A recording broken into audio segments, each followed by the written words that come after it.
Hi, my name is Amelia. The slap wasn't the worst part. It was her clap. My sister actually clapped when Dad hit me across the face, right in front of 60 people. Her ring scraped against her palm as she laughed like it was a joke. But it wasn't a joke. It was my face, my dignity, and my breaking point. If that hit you, trust me, this story is just getting started. Like, share, and subscribe right now, because what happens next will leave you stunned. The backyard was glowing with lights, laughter, and fake smiles. It was her engagement party, a celebration of her perfect life. I had barely walked in when Dad saw me, frowned, and shouted, "You came dressed like that? You've already embarrassed this family enough." I stayed calm. I didn't argue. But when he stepped closer, I could feel the heat of his anger. Then it happened, a loud, stinging slap that echoed through the garden. My hand flew to my cheek, my eyes filled with tears, but I refused to cry, and that's when I heard it. Clap, clap, clap. I turned to see her, my sister, smiling as she clapped like she was at some performance. Finally, she said, "Someone shut her up." I didn't yell. I didn't argue. I just pulled out my phone, walked to the corner silently, and made one call. No words. Just a single tap. Then I left. Quiet. Alone.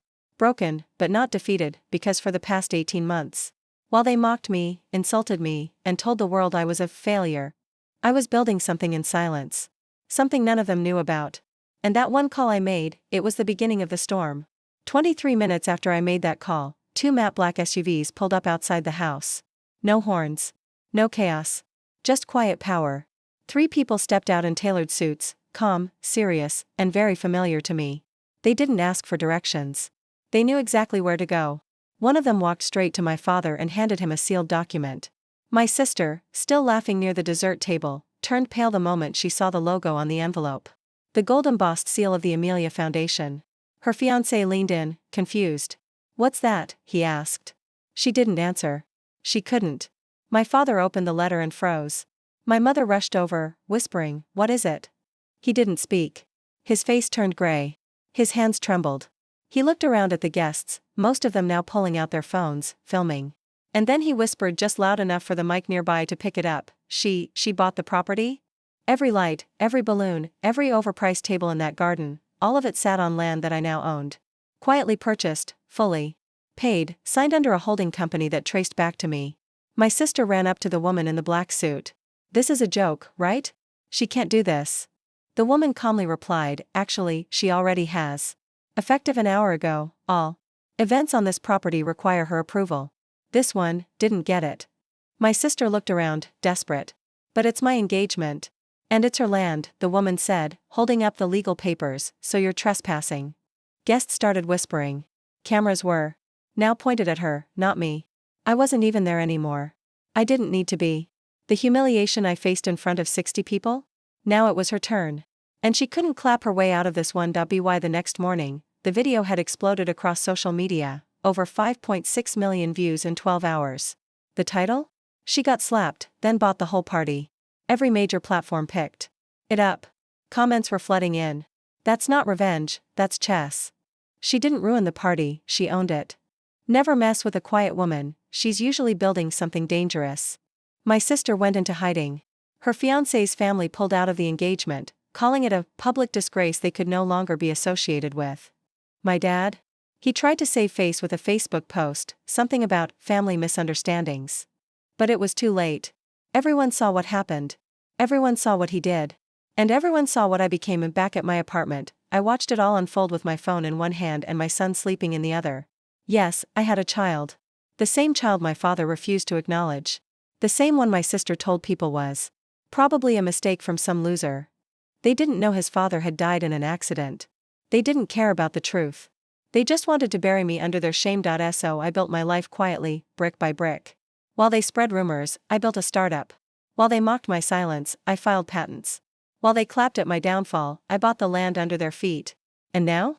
The world wasn't just clapping for me, it was standing for me. But this wasn't the end. Not yet, because 2 hours later, I received a message from my sister. One line, "We need to talk. Please."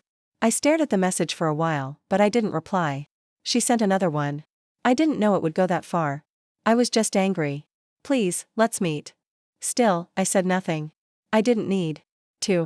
For the first time in my life, silence was my power. Later that evening, I got a call from a lawyer, her lawyer. She was trying to claim emotional damage, saying I had intentionally humiliated her in public.